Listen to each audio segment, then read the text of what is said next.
In 2017, 56 hate crimes reported, and 94 hate incidents reported. 33% increase in hate incidents. And why is that a big number, and why is it important that I bring it up? The commander said that they have zero tolerance in Irvine PD, regardless if it's a hate crime or hate incident, because of the impact. Sometimes the incident did not rise to the hate crime status, but the impact is not anything less of how you feel and how you're being treated, right?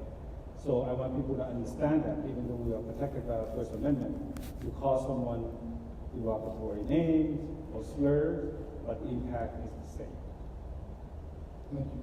So, Laura, you're going to give us someplace to go on the 26th. Yeah. I want everybody down the road to give us a catalytic action. What do you want people to do from tonight? What action do you want them to take?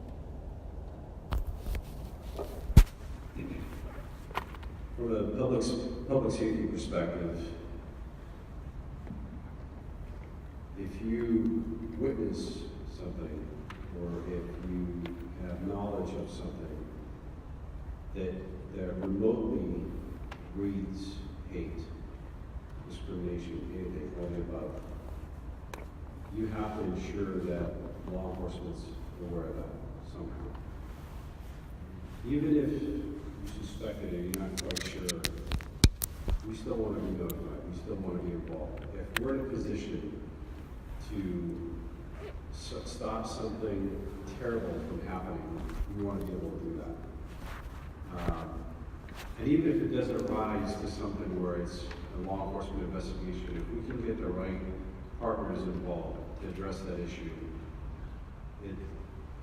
it's on all of us to work together as a team, as a family, as a human race, to ensure that I want to use the word eliminate. I don't know how likely that is, but to significantly lower the status of where we're at today. Can I ask you? Yeah. This is the problem I have with law enforcement sometimes. In Huntington Beach, when there was the big rally, Trump support, many of those white supremacists there, they attacked people. And I caught it on video and I showed it to the police officers. And they didn't do nothing. They went after the leftists. They arrested the leftists. Some of the ones proof that. I showed the cop, look, they beat up this guy right. They went after him, they hit him with the flagpole, they threw rock at him, and they threw sand. And the police didn't do nothing. They went after the leftists, they went after Antifa, but they did not go against white supremacists. And that's why it gets me mad that they went to they went to Berkeley, they went to Santa Monica. Why? Because if they would have got arrested in Huntington Beach from the get-go, none of that would have happened. They let them free. So just to, for those of you who didn't hear the gentleman's question, he was talking about the incidents that happened in Huntington Beach. There was definitely some fights going back and forth between both sides, but he was able to take some video to the police officers and saying that this person attacked this person, and the police didn't really do much about it. So I can't really speak on Huntington Beach's behalf, just out of not understanding or not being there, not seeing it, not being part of the investigation. I can't speak on their behalf. But I will tell you that if an incident occurs in our city, let's say a similar thing, where you have two different sides, it doesn't necessarily have to be about what we're talking about tonight. You have two different sides opposing whatever the views are. We will make every effort to make sure that it stays peaceful. And if something was to happen, that we're taking appropriate action. And if someone was to see something and capture it, that we would use that as evidence or as a tool to help us investigate that case. And if we do need to make an arrest, we will effect an arrest. If it's something that needs to be documented, we will document it. It just kind of depends on what it is. But again, I can't speak on behalf of that specific incident in Huntington Beach. And you're right, it wasn't the video. It wasn't the video where there was a scene where it was right outside of a police department or a sheriff's department where they were saying, hey, this person was just beat up. This is what happened, and they didn't do anything. awful sight to see as a representative of law enforcement. It's it's definitely not something I want to see because it's a reflection of all of law enforcement. But I will tell you, if this happens in our city, I can speak on behalf of Irvine, that I will make sure that the men and women in the Irvine Police Department are handling it appropriately. Just to get off topic, and this is an incident that involved my office, but in Huntington Beach. But we had an incident where a group of young men who were in Huntington Beach to go out to dinner ended up getting, and they were visibly Muslim-looking, Arab-looking, were approached by a white male who was obsessed with them. He was slightly intoxicated. And he kept confronting the group of people, and what resulted in the end was he continued to threaten them. He pulled a gun out on them. There was a bystander that recorded the whole thing on his cell phone. Other people who were watching were able to call the police. So that man gets arrested by Huntington PD. Guess who he was? Guess what he did as a profession? He was a police officer. And I think we have to remind ourselves that, we've come a long way, but we come from constructs of institutionalized racism. And as you saw in the video, there's a reminder that, as repugnant as these people's ideologies are, they're still a part of our institutions. And so that's a reminder on why there's a clear failure to act. There's a shield of privilege that the white supremacists get to walk around with, that they don't get, the same treatment by law enforcement that community of colors get. Even though there's not an attempt to spread hate, but our communities are continually policed. And so I think it's a reminder for us to also remind ourselves that, we need to highlight the visibility of that issue of the incident was reported, and why did you fail to prosecute? Why did you fail to investigate? And it's something that should definitely be brought to the attention of civil rights organizations to question, why was there an action? And if there was an action, was there any hypocrisy involved? And to call out police departments and local law enforcement because they're fostering, that ideology as well. Gina, what was her name again? Her name is Gracie Vandermark. Please do not forget that name because she's part of institutionalized racism. She is. And she's being fostered by the Huntington Beach City Council, in fact, by Patrick Brendan, the city councilman who refuses to take her off of the Finance Commission, even though the Ocean View School District and the Huntington Beach City District both removed her for bigoted online posts and violent activities in Santa Monica and in Anaheim and in Huntington Beach. Okay? Institutionalization of bigotry. That's what's going on in Huntington Beach. And because I called that out, I'm now fake news, I'm a liar, I'm all of these things, I'm a bully. Okay? For just writing basic factual posts, I'm the bully. You understand? You see how that works? You become the bully because you call out something that is clearly unacceptable. What I do want to talk about as far as a call to action is what really is a call to action. What I didn't tell you earlier is my day job is I'm a 6th grade teacher in LA County. So teacher by day in LA County, elected official by night in Orange County. And when I teach writing in my 6th grade classroom, I teach persuasive or argument writing. And to be able to have an effective argument in writing, you have to do certain things and you have to fulfill certain elements. And one of the most important elements is to move your audience, whoever they may be, to take action. In your last paragraph, in your conclusion, you have a call to action. And my call to action to all of you is to literally stand up. Stand up against bigotry and hatred in your community. Your voice is powerful. What you say matters. What you do is important. Don't let anybody shame you into silence. And stand up for those who can't stand up for themselves. Those who might live in the shadows. Who might be undocumented. Who might be pushed down or degraded or humiliated. Take a stand, especially if you're a Caucasian person. Because we do have, I am am Caucasian. I have the privilege that others may not have to walk around and not be profiled or targeted. We are the allies of our neighbors.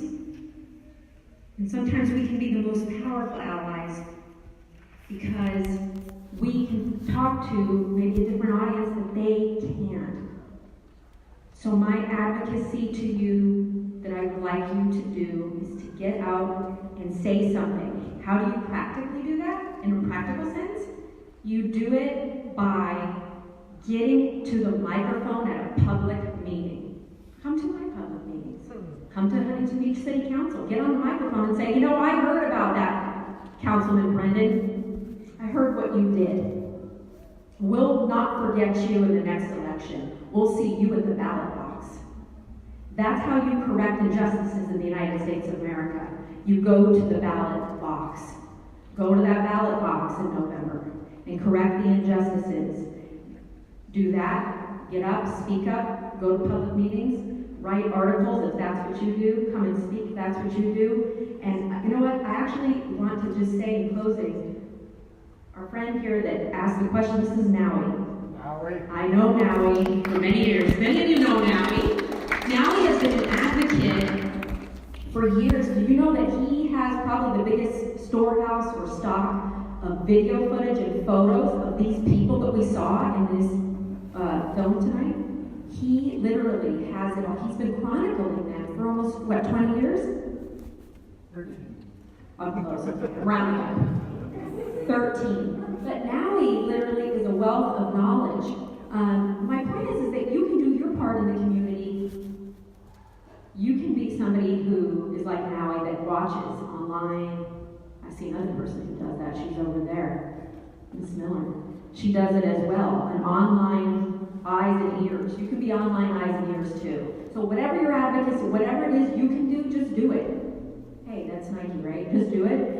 Literally just do it. Just do it. Take the time to get out there and advocate, even if it's just 5 minutes a day, so that you can make a difference in our community. Thank you.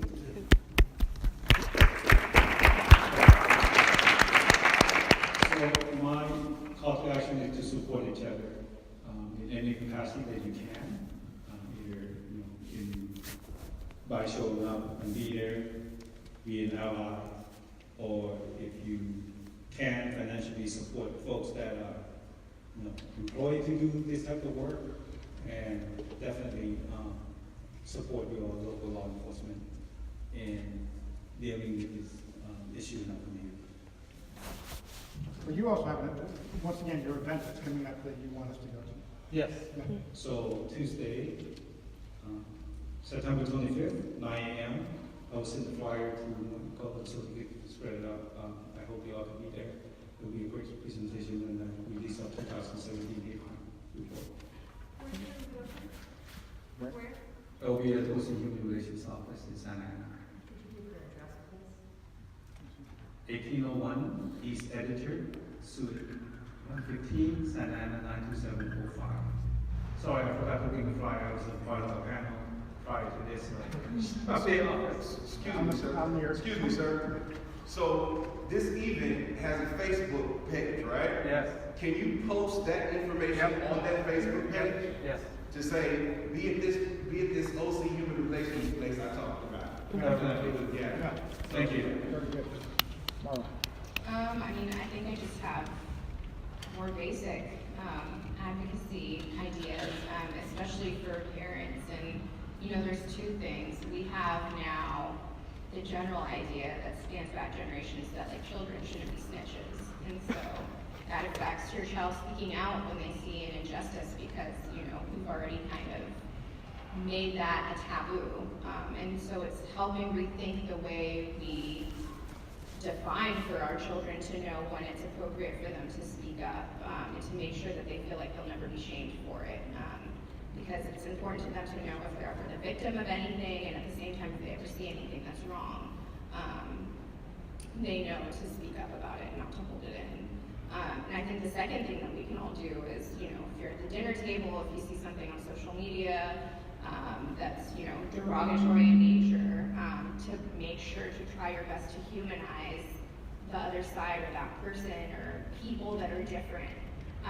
Because a lot of what is happening now is because you have communities that have been dehumanized, you know, in a historical context, but in mainstream media and whatnot. And so, you know, just reminding others, even in ourselves and our families, of other people's humanity goes a long way, and it helps people understand people better, and it deters hate specifically, and that I think can do a lot more than anything else that you could do. And you've got literature. Yes. So, please, she brought a lot of literature and incredible information. Peter, what's your catalytic action? For everyone to use the word ouch.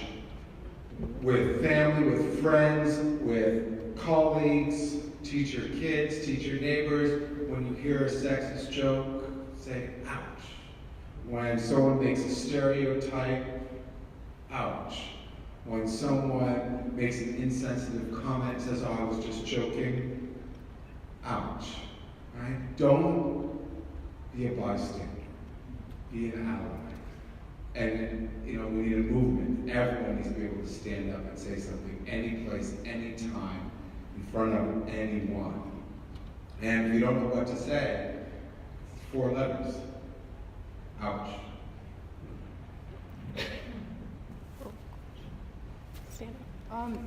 So I wanted to ask your opinion. I wanted to ask on your opinion. I've heard from several people dealing with people who casually joke about race and sex that sometimes those people are testing the waters to see where one's true allegiances stand. So if they're dealing with someone who doesn't approve of racism and sexism, they'll say, oh, I was just joking, it was no big deal. But if they end up finding someone who laughs at it, then they end up doing it more and more, kind of testing out how racist or how sexist that person is. And I've heard people say that it's actually one of the ways that white supremacists like manage to find each other if it's not the internet. Or they even use this kind of joking on the internet to try and find each other under the guise of, oh, it's just joking, and then later on they just kind of escalate it until they figure out where their true loyalties lie. So I was wondering, what's your opinion on that, and what's the best way to deal with something like that, like how to tell if a person is just insensitive or actually might be more extremist and just hiding it? Thank you so much. So, I think your assessment is correct, that there's a lot of, and it's not just jokes, it's stereotypes, it's jokes, it's comments, it's certain attitudes. So there's a whole variety of ways at that sort of base level. When that becomes normalized within a group or within a society, right, then it escalates, right? From ideas and beliefs to certain attitudes about people to discriminatory actions to identity-based violence. Right? And this is just shown over and over and over again.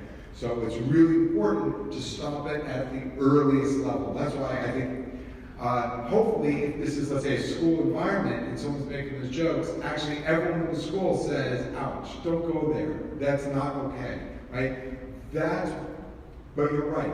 So, and your job, and sometimes our job isn't to, are they just joking, are they insensitive, or are they going down a path of extremism? So the idea is, let's disrupt it when they're in middle school and they start flirting with it, or high school, or a young adult. Let's disrupt it early and have everyone, everywhere, in every aspect of their lives disrupting it so that they don't find any allies in that extremist ideas and ideology such that it escalates. Thank you. What you said is very prescient because early on, before I ever did a story expose on Johnny Benitez, one of the first things that ticked me off, within 5 minutes I knew something was wrong with this individual. He tested it out. He was talking about the elections and he was talking about the black folks and voting for Hillary. He's like, man, black people are effing stupid. And I was just like, for voting for Hillary, and I just kind of said, okay, it's time to go to work. time to start digging. So yeah, it is a dead giveaway. Keep on listening. And then also, since this is an internet-based culture, like, they're all about their meme magic. They all think that if you just share memes on the internet, that, you know, that's gonna normalize these extremist ideas, whether it's Pepe the Frog fashioned as a fascist dictator, Pinochet, Chilean dictator. That's what that's about. That's what that culture is. Humor, hate through humor. Ms. Singh, what do we do next? What do you want us to Be vigilant, be very aware, and also understand privilege, and create a voice for those who don't have that privilege. And like I said, as someone who works with the LGBT Center and a person of color, as a woman from the LGBT, that is a person of color, I see systematically what my life is like and for other people like myself. And, you know, there are horrible killings that happen every day, and some of the worst ones are what's happening to the Black trans women. And, you know, every year the numbers keep rising. Most of the trans women who are killed every year are Black. And this year we're looking at probably but the numbers from last year. And last year I think we had 28 reported murders for trans women. And a lot of them don't go reported properly because they get misgendered.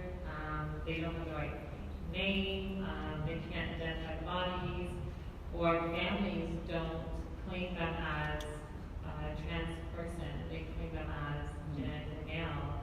And a lot of these women are being killed by people that they're involved with, unfortunately. And so these people have this sexist, this bigotry, this misogyny, this hyper-masculinity, toxic masculinity that unleashes out onto these women.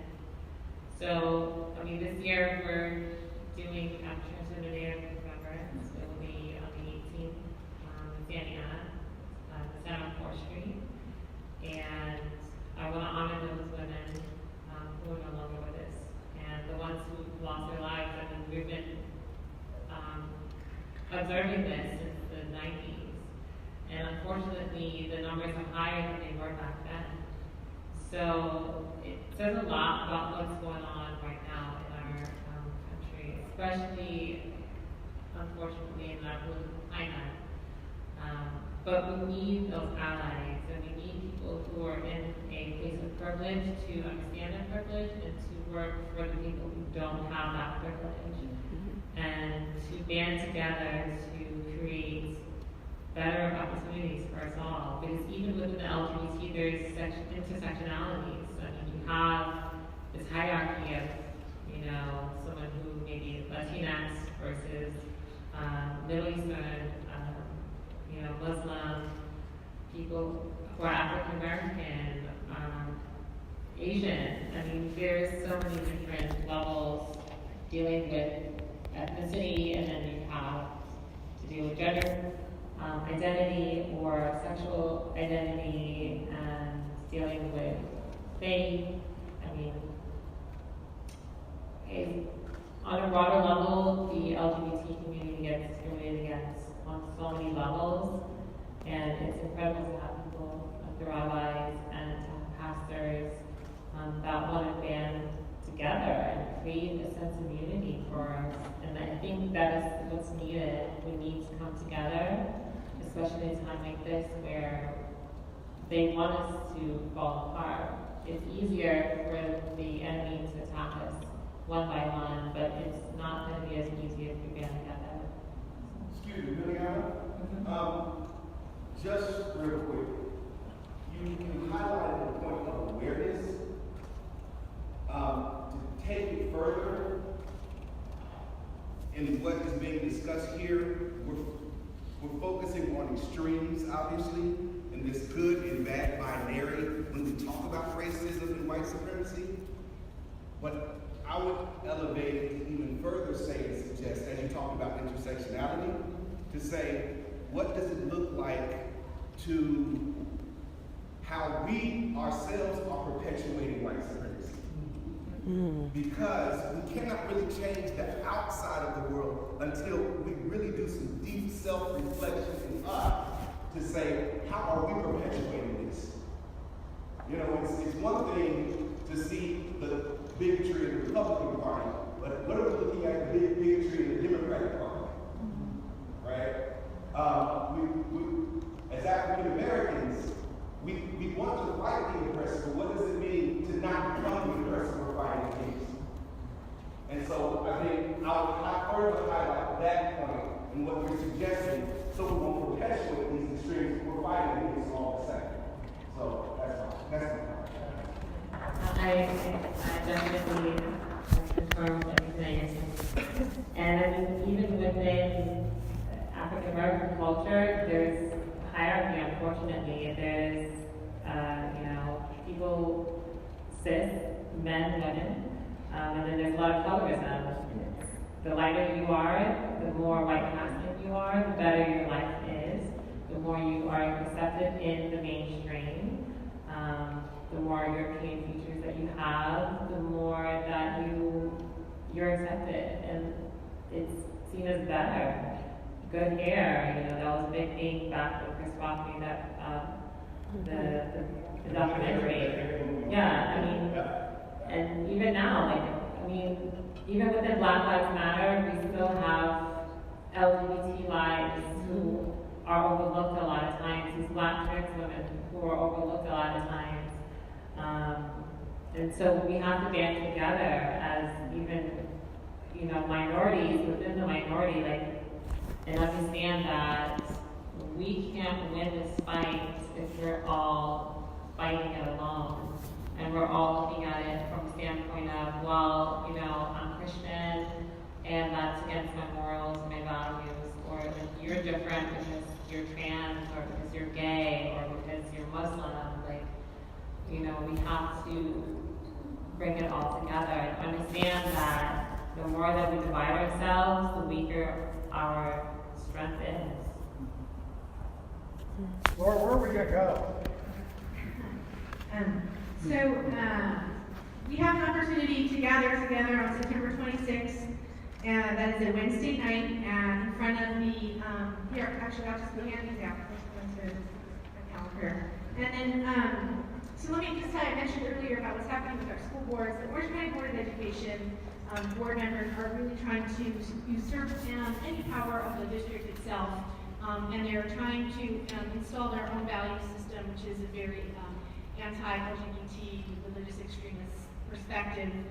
They're trying to support the implementation of the California Health and Youth Act, which is comprehensive sexual health education.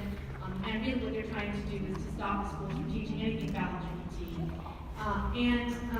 They're being very tricky, and what they've done is they passed a resolution to have a forum, a community forum where they're going to debate this law. It's already a law, which is not being implemented. They're supposedly going to have a debate where they're bringing experts from both sides, which there aren't two sides. There's the law, and then there's a bunch of people who don't want the law to be implemented. And they're going to bring in their, I would call pseudoscience, fringe research to have a debate about what medical accuracy is, what's actually scientific evidence, and their big issues around transgender identity issues. They are very afraid of that. They don't understand it. They're perpetuating a lot of bigotry and a lot of misinformation. So we're going to have a rally. They're going to have their forum. We have been reaching out to every single person that we know to make sure that nobody that is actually has any validity at all is going to be on their panel. And so far, we have a lot of people that have been contacted that have said, no, I will not be on this panel. I will come to your rally instead. We have support from the district. We have lots of insider information going on. We want this to be a huge rally. We want to have as many people there as possible. And just so you know, they just passed another part of this today where they're going to use $6,000 of taxpayer money to fly in these so-called experts from Texas, Oregon, and Utah to talk about our California Health and Youth Act and have a debate about it because they can't find anyone from California who will be on their board. So, and they will actually not tell us the names. They say they're going to keep the names anonymous until the day of the event.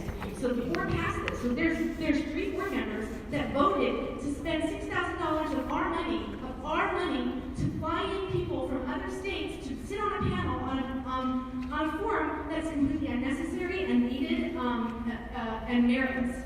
And this is what they're getting away with. And frankly, for me, it's horrible. And it trickles down into what happens to the kids at school, like the little girl today who's transgender, the kid tried to pull down her skirt.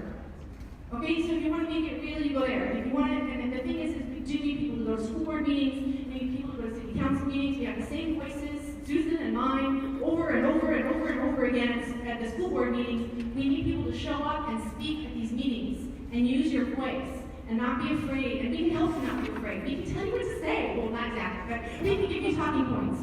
So we need you to show up with us, and especially for the LGBT community, especially for those trans kids, because they are in a lot of trouble. So please show up to our rally. Let me know if you have any questions. Thank you.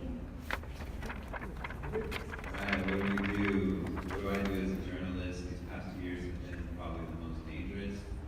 I know Naui, as a person who documents it for the last 15 years, can probably attest to that. The same. It's just been a very trying time with a lot of violent threats. The journalists who helped put together the documentary that brought us all here tonight emailed us and said, hey, buckle down, we're getting death threats, like people are chattering about killing journalists.